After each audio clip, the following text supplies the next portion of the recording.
हे guys, very good evening. Hope so सब आप अच्छे होंगे। और पिछली वीडियोस में आपने शायद देखा भी होगा, अभी जो लेटेस्ट वीडियो डली है अपनी कंस्ट्रक्शन से रिगार्डिंग डली थी, वीज़ा के रिगार्डिंग डली थी, कुछ हमने गार्बेज के प्रोजेक्ट से रिलेटेड आपको बताया था। आज स्पेशली हम जो गार्बेज बैग कलेक्टर है उसी प्रोजेक्ट के बारे में आपको बताएंगे। और ये जो वीडियो है स्पेशल रिक्वेस्ट पे बनाई गई है।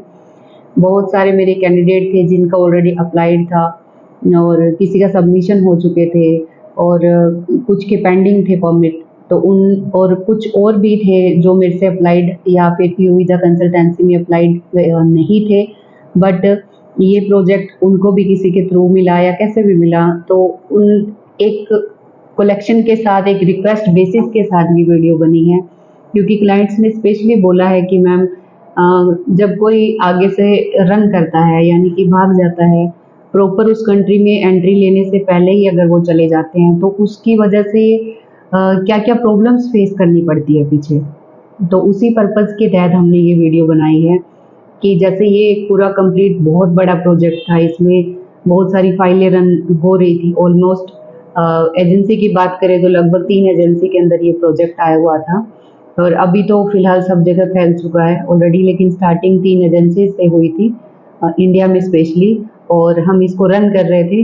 बट अनफॉर्चुनेटली जो ग्रुप हमने ऑलरेडी बताया भी था सबको जो निकले थे, उसमें लगभग 18 क्लाइंट्स थे ऐसे जो टर्बन केसेस थे, वो वहाँ से रन हो गए थे उसी टाइम पे। एंट्री नहीं ली थी उन्होंने प्रॉपर, जैसे एम्प्लॉयर लेने आते हैं आगे वो नहीं मिलते हैं।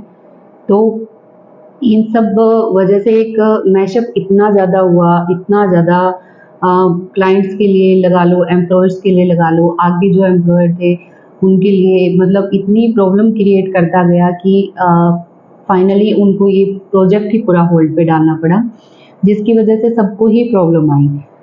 ऑलमोस्ट आपने सबमिशन भी देखे होंगे 1 बाय 1 जो चल रहे थे और कंटिन्यू ग्रुप के ग्रुप जा रहे थे सबमिशन के लिए। काफ़ी सारे और भी बाकी एजेंट्स थे, उनकी भी फाइलें रन हो रही थी और हमारे अलावा काफ़ी और भी थे, 2-3 एजेंसीज और थी जिनमें ये प्रोग्राम चल रहा था। बट जो एक बोलते हैं ना कि एक बंदों के जाने के बाद जो पीछे चीज़ें बिगड़ी हैं उसकी वजह से जो अपना टाइम खराब हुआ है, जो 2 महीने के अंदर परमिट निकल रहे थे, आगे से एक ट्रस्ट के साथ टाई अप्स होते हैं। कोई भी अगर एजेंसी होती है, आगे कंपनी होती है, उनका एक ट्रस्ट के साथ टाई अप होता है कि हाँ, हमें बंदों की रिक्वायरमेंट है और आप लोग हमें बंदे भेज दोगे जितने भी होंगे। जैसे यहाँ पे ज़रूरत होती है कि हमें आगे जॉब करना है मैम, हमें काम करना है अच्छे से। कुछ बिल्कुल ऑनेस्टली आते हैं कि हमें बहुत ज़्यादा ज़रूरत है उधर जॉब करने की। कुछ आते हैं बेसिकली हम कंपनीज के साथ में हमारा कॉन्ट्रैक्ट होता है कि हम इतने बंदे आपको हायर करके प्रोवाइड करवाएंगे। बिल्कुल, बिल्कुल। उसी के तहत अभी ये सारी चीजें चल रही थी, बट अनफॉर्चुनेट सिचुएशन है जैसे मैम एक्सप्लेन कर रहे हैं। बिल्कुल, सिचुएशन इतनी खराब हो गई कि उसको अभी भी कोशिश कर रहे थे कि ठीक करें, बट आगे से और जो एक आपने भी शायद में भी न्यूज़ देखी होगी कि 156 कुछ माइग्रेंट हुए हैं अपने अलावा भी। ऐसा नहीं है कि सिर्फ टर्बन ही, बहुत सारे नेपाली कैंडिडेट्स थे, बांग्लादेशी थे, काफ़ी सारे कैंडिडेट थे। ऑलमोस्ट 156 आप आइडिया लगा सकते हो कि इतने क्लाइंट्स अगर वहाँ से माइग्रेंट होते हैं, वहाँ से चले जाते हैं, तो उस कंपनी के ऊपर उसके एक क्या असर पड़ता है उसके ऊपर। मैं भी सवालिया निशान बन जाता है उनके ऊपर कि आप लोग कर क्या रहे हो। बिल्कुल, कि आपने किस बेस पे इतने क्लाइंट्स को बुलाया है या आगे चले गए हैं, तो एक उनके ऊपर क्वेश्चन आ जाता है। तो इससे बहुत ज़्यादा प्रॉब्लम होती है। तो मैंने पहले भी वीडियो में रिक्वेस्ट की थी कि कभी भी ऐसे ना भागना नहीं चाहिए। एटलीस्ट आपको वहाँ पे कुछ टाइम रुकना चाहिए, काम करना चाहिए, ताकि आपको समझ में आए कि वहाँ का एटमॉस्फेयर क्या है। वहाँ पे आपको जो डॉक्यूमेंटेशन मिलते हैं, जैसे टीआरसी लगा लो, एक टेम्परेरी रेजिडेंस कार्ड आपको जो मिलता है, जो भी 3 ईयर का लगभग हो चुका है, फाइनली उसकी अनाउंसमेंट भी हो चुकी है। तो अगर आपको कोई कंट्री इतने सारे एक ऑफर दे रही है, साथ के साथ आपको काम करने की दे रहे हैं, तो उनको बिल्कुल, उनको भी आपसे एक उम्मीद होती है कि ये काम करेंगे, क्योंकि उनको अपनी रिक्वायरमेंट होती है बंदों की, तभी वो हमें एक रिक्वायरमेंट शीट भेजते हैं कि हमें इतने बंदों की इस वर्क में ज़रूरत है। तो जिस उम्मीद से अगर आपको वो बुला रहे हैं, तो आपको एटलीस्ट वहाँ पे 6 मंथ, 1 ईयर जो भी आपका टाइम पीरियड होता है, चाहे वो सीज़नल का हो, चाहे वो कंप्लीट ईयर का हो, आपको उसको फुली पूरा करना चाहिए, ताकि जिससे आपको भी कुछ उन कंपनी के द्वारा जैसे स्पॉन्सरशिप लगा लो, कल को आप अपनी फैमिली को बुला सकते हो, काफ़ी सारी चीज़ें आपको मिलती है। तो बट वो आप नहीं करते हो। उससे पहले ही आप ये सोचते हो कि हम अनदर कंट्री में चले जाएँगे, टीआरसी मिलते ही चले जाएँगे। देखो, वहाँ कुछ अगर आपको 100 यूरो सैलरी ज़्यादा मिल जाती है या 150 मिल जाती है, एक थोड़े से मुनाफे के लिए आप अपना एक जो बोलते हैं ना कि अपना रेपुटेशन होती है वो खराब कर लेते हो। बिल्कुल मैम, जो एक बोलते हैं ना इंडिया के ऊपर लगा लो, या जैसे टर्बन केसेस इस मामले में हो रखे हैं कि भाग जाते हैं, ऐसे ही सेम सब डरने लग जाएंगे कि इंडिया से जो भी है अपने कंट्री का एक बोलते हैं ना कि रेपुटेशन डाउन होता है। तो मैं सबसे रिक्वेस्ट करूंगी सबसे पहले तो कि प्लीज़ ऐसे काम मत कीजिए। अगर आप कहीं पे भी अप्लाई कर रहे हो, किसी भी कंट्री में अप्लाई कर रहे हो, एटलीस्ट जिस भी काम में जा रहे हो वहाँ पे एटलीस्ट इनको 6 मंथ और 1 ईयर तक इनको देना चाहिए मैम। वो ज़रूरी है मैम, अगर वो काम के लिए थोड़ा बहुत टाइम देते हैं तो कंपनी वाले भी उस चीज़ को समझते हैं, और अगर आप उनके साथ में डिस्कस करते हो कि भाई मुझे ये प्रॉब्लम है, या फिर मैं यहाँ जाना चाहता हूँ, मैं मूव करना चाहता हूँ, या मैं कुछ और, हाँ, उनको इन्फॉर्म करके भी अगर जाते हैं तो एक्शन ले सकते हैं वो। ऐसा नहीं है कि वो बिल्कुल ही मना कर देते हैं, वो आपको सपोर्ट भी करते हैं। बट आपको कंपनी की रेपुटेशन के बारे में भी देखना चाहिए, इवन अपनी कंट्री की रेपुटेशन के बारे में भी देखना चाहिए, और खुद के बारे में भी देखना चाहिए कि आपके ऊपर सवालिया निशान सिर्फ नहीं आता है, आपके पीछे जो बच्चे और आ रहे हैं उनको बहुत सारी प्रॉब्लम फेस करनी पड़ती है, क्योंकि उनका एक टाइम खराब होता है, उनका पैसा जो है एक होल्ड पे चला जाता है। जैसे अगर हम कहीं पे भी अप्लाई करते हैं उसके चार्जेस होते हैं, अगर वो चीज़ें फिर किसी वजह से जैसे पेनल्टी लगती है और वो पेनल्टी जो पेंडिंग बच्चे रह गए हैं उनके ऊपर निकाली जाए या उनकी एक मनी को होल्ड कर दिया जाए तो उससे बहुत प्रॉब्लम आती है। बिल्कुल। इसलिए जितने भी मेरे क्लाइंट्स हैं सबसे पहले तो मैं यही रिक्वेस्ट करूँगी, जिस काम में जा रहे हो, जैसे जा रहे हो, अगर 6 मंथ का प्रोजेक्ट है, 1 ईयर का प्रोजेक्ट है, आप उसको कंप्लीट कीजिए सबसे पहले तो। अगर फिर भी अगर आपको जाना, आपके नियर डियर है, आपकी कोई फैमिली में आ गए हैं, वहाँ आप अगर जाना चाहते हो, आप एम्प्लॉयर को इन्फॉर्म कीजिए, उनको रिक्वेस्ट बेसिस पे जाइए, वो ज़्यादा बेटर रहेगा कि वो भी आपको सपोर्ट करेंगे, बैक साइड से आपकी टीआरसी कैंसिल नहीं करेंगे। काफ़ी सारे एम्प्लॉयर्स हैं जिन्होंने ये सपोर्ट किया है बच्चों को कि भी आप आगे जाओ, कोई प्रॉब्लम नहीं है, हम आपको सपोर्ट करेंगे। तो इतने अच्छे एम्प्लॉयर्स मैं मानती हूँ सभी नहीं होते हैं, लेकिन एक एक्शन ये अपनी तरफ से आपको लेना चाहिए। कोऑपरेट जरूर करते हैं वो आपको, ऐसा नहीं है कि वो आपको कोऑपरेट नहीं करेंगे, वो बिल्कुल करेंगे आपको। अगर आप अपनी सिचुएशन बताते हो, अपने नियर डियर के पास जाना चाहते हो, कोई भी हो जाए, बट एटलीस्ट काफ़ी सारी कंपनीज ऐसी भी होती है मैम जिनकी ब्रांचेस दूसरी कंट्री में होती हैं, तो वो अपनी ही ब्रांच में आपको शिफ्ट भी करते हैं। बिल्कुल, जैसे भी सीजनल का प्रोग्राम चल रहा था जिसमें अपने हमारे खुद क्लाइंट्स गए हैं, वो आगे पोलैंड के लिए जा रहे हैं। जैसे उन्होंने जो भी उनका टाइम पीरियड था, एक 6 मंथ का सीजनल का जॉब था, टीआरसी भी मिली है उनको, वो कंप्लीट करने के बाद वो पोलैंड शिफ्ट हो रहे हैं। तो ऐसे ही जैसे अभी अपने पास सीजनल का प्रोग्राम भी चल रहा है, तो आप भी अगर एक कम टाइम के साथ वहाँ पे एंट्री लेते हो, जो सैनिकन अपनी कंट्री है उनमें, उसके बाद अगर आप कहीं मूव करते हो तो वो ज़्यादा बेटर है। और इससे अच्छा है कि 1 ईयर का प्रोग्राम ना चुनो। जिसको भी मूव करना है मैं उसको स्पेशली सजेस्ट करूँगी कि आप फिर 1 ईयर का प्रोग्राम ना चुनें, आप सीज़नल का प्रोग्राम चुनें, ताकि उसमें टाइम पीरियड कम होता है, उसमें आपका डॉक्यूमेंटेशन का काम पूरा हो जाता है, उसके बाद आप किसी भी कंट्री में जा सकते हो। इवन हम भी हेल्प करेंगे आपकी। और ऐसा प्रोजेक्ट प्रोवाइड करवाते हैं हम जिसके अंदर टीआरसी आपको मिलती है। हम कभी भी ऐसे प्रोजेक्ट में आपको नहीं भेजते हैं जहाँ पे आपको टीआरसी के रिगार्डिंग कभी कोई प्रॉब्लम आए, क्योंकि वो प्रोवाइड करवानी हर किसी के बस की बात नहीं होती। काफ़ी सारी सीजनल कंपनीज हैं जो प्रोवाइड नहीं करवाती हैं, लेकिन हमारे जो टाइप्स हैं वो सिर्फ और सिर्फ उन कंपनीज के साथ हैं जो आपको टीआरसी प्रोवाइड करवाएंगी। बिल्कुल। और एक और इम्पोर्टेंट न्यूज़ मैं बताना चाहूँगी, स्पेशली गार्बेज बैग कलेक्टर से। जैसा कि मैंने स्टार्टिंग में भी कहा था कि कुछ एक एजेंसीज़ के पास ही ये पहले प्रोग्राम आया था, बट अभी इसका बहुत गलत तरीके से मिसयूज़ हो रहा है। तो मैं आपको उसके लिए स्पेशली अलर्ट करना चाहूँगी, या आप कैसे भी बोल सकते हो। मेरे को लगा कि मुझे करना चाहिए क्योंकि हमने ऑलरेडी पहले भी स्कैम के ऊपर, या फिर जो एजेंट जैसे बहुत सारे स्कैम करते हैं, फ्रॉड करते हैं, उनके ऊपर हमने वीडियोस निकालने की कोशिश भी की थी। उनकी वजह से हमें काफ़ी प्रॉब्लम भी हुई थी, अभी भी प्रॉब्लम चल रही है, चलती रहती है। जैसे मेरा मेन जो एक जब हम भी अवेयरनेस करने की कोशिश करते हैं तब हमारे खिलाफ ही अपोजिट रिएक्शंस आते हैं। बिल्कुल, व्हाट्सएप वगैरह बैन हो जाते हैं, रिपोर्ट कर दिए जाते हैं। जैसे मेरा भी जो ऑफिशियल नंबर है वो बिल्कुल बैन हो रखा है, तो उससे मुझे नहीं फ़र्क पड़ता, बट मैं अलर्ट फिर भी करूँगी, सबको करूँगी। और अगर मैंने किसी एक मकसद से अगर इस लाइन में अगर मैं आई हूँ, तो मैं बिल्कुल करना चाहूँगी सबको कि जो एक बहुत बड़ा मिसयूज हो रहा है गार्बेज बैग कलेक्टर को लेके। अभी मैंने हाल ही में देखा था कि कुछ मेरे पास परमिट भी आए थे चेक करने के लिए, किसी ने भेजे थे, किसी कैंडिडेट ने भेजे थे कि मैम चेक करना, ऐसे ऐसे परमिट आ रहे हैं, आप बोल रहे हो होल्ड पर है बट हमारे परमिट रिलीज हो रहे हैं।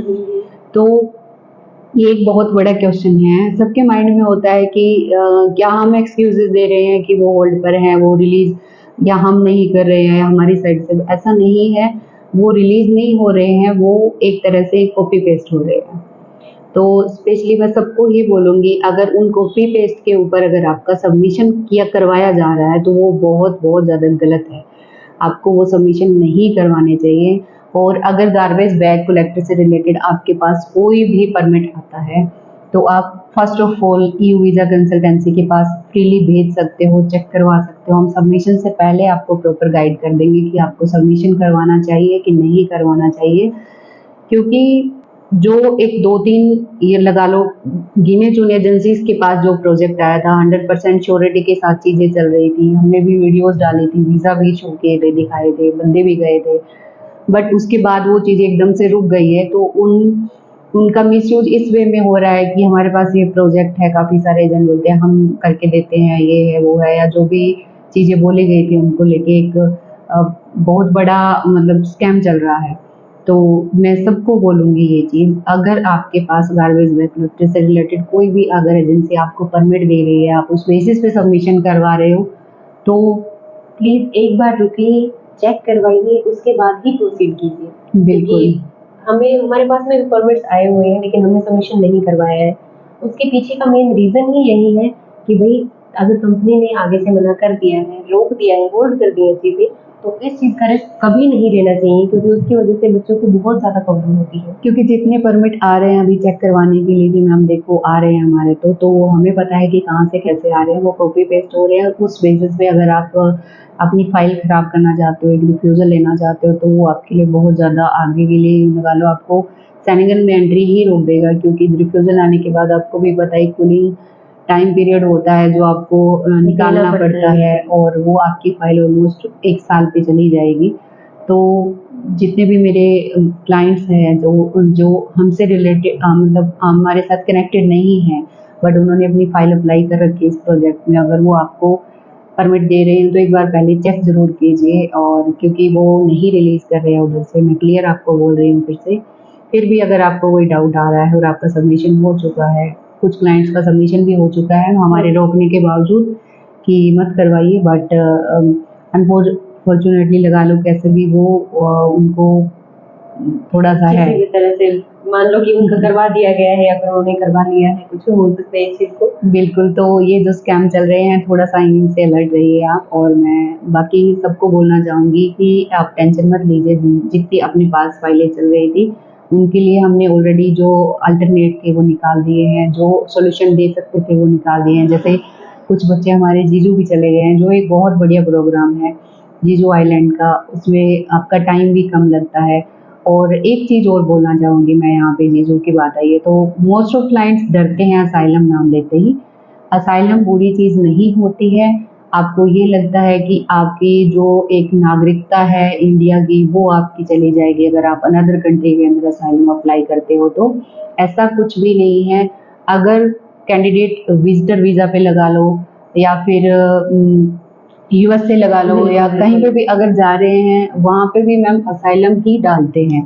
कनाडा में भी असाइलम डलता है। इवन मोस्टली ऐसी कंट्रीज हैं जो कि हाईली पेड कंट्रीज जिनको आप बोल सकते हो, उन कंट्रीज के अंदर इजी रूट्स ढूंढे जाते हैं पहुंचने के, और उसके बाद में असाइलम ही अप्लाई किया जाता है। बिल्कुल। तो ये असाइलम जो नाम है आप सुन के जिसको घबरा जाते हो कि असाइलम डलेगा, असाइलम बेसिस पे हमें काम नहीं करना है, इवन ये सबसे बेटर उससे एक तरीका होता है। जैसे हमारा कोई भी अगर जो एक बोलते हैं नियर डियर अगर बाहर जा रहा है, कोई भी नहीं चाहते कि फैमिली से दूर इतना जाए, लेकिन वो किस पर्पज से जाते हैं हमें भी पता है कि वो अर्न करने जाते हैं, कुछ अपना एक बैंक बैलेंस को स्ट्रॉन्ग करना चाहते हैं, इवन वो पैसा कमाने के लिए जा रहे हैं, तो फैमिली को फाइनेंशियल सपोर्ट करना चाहते हैं बेसिकली, तो यही होता है। बिल्कुल मैम। तो असाइलम बुरी चीज़ नहीं है, ऐसा मत सोचना कि असाइलम होगा तो इधर से हमारा आना जाना बंद हो जाएगा। कुछ कंट्रीज ऐसे होते हैं जो बिल्कुल फ्रीली अलाउ करते हैं आपको असाइलम के बाद भी आप अपनी कंट्री आ जा सकते हो। कुछ कंट्रीज ऐसे होते हैं उनकी जो टर्म्स रूल्स एंड थोड़े से रेगुलेशन सख्त होते हैं, बिल्कुल लेकिन हार्ड होते हैं इतना वो। भी नहीं होता कि आप आ नहीं सकते, उसके बाद में भी वेज होते हैं आने के तरीके बिल्कुल होते हैं मैम। जिनके थ्रू आप आ सकते हो।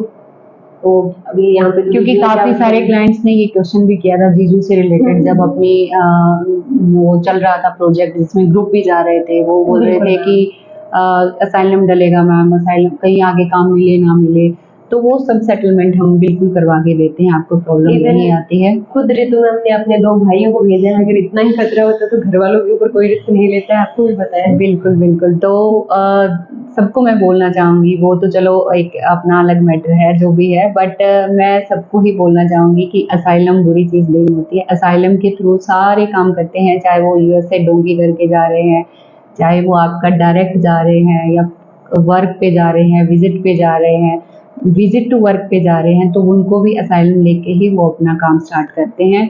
उसके बाद आपके डॉक्यूमेंटेशन का काम भी पूरा हो जाता है। अगर जैसे जीजू का लगा लो आप, वहाँ पे अगर आप 3-4 साल तक काम करते हो जीवन कार्ड बनने के बाद, तो वो आपका असाइलम नहीं रहता है। उसके बाद आप एक कंप्लीट चीज मैं अपना और भी ऐड ऑन करना चाहूंगी मैम, इसमें असाइलम को काफी लोग कनेक्ट करते हैं पीआर से, कि जैसे अगर आपका असाइलम अप्लाई हो गया तो आपको पीआर मिल गई है। ऐसा कुछ नहीं होता है।